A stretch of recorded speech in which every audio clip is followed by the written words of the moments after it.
శరీరం ఎప్పుడు కూడా ఏదో రకంగా ఛిద్రం అయితేనే ఉంటుంది. శరీరం ధరించిన ప్రతి జీవునికి ఏదో ఒక వ్యాధి ఆవరిస్తూనే ఉంటుంది. అలాంటి శరీరానికి రోగాలను ఉపసంహరించుకొని ఆరోగ్యాన్ని ప్రసాదించేటువంటి జాహ్నవి తోయం అంటే గంగా జలం లాంటి ఔషధాలు ఎన్నో ఉన్నాయి.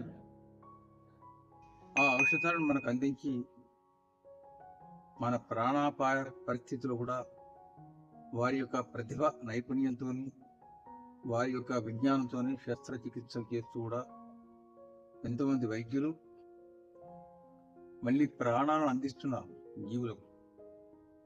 అలాంటి వైద్యులు నారాయణ స్వరూపులు చెప్పేసి మనకు ఆర్యోక్తి. నారాయణు హరికి. నారాయణుడు అంటే నారాయణ శబ్దంలో విష్ణుతత్వం, శివ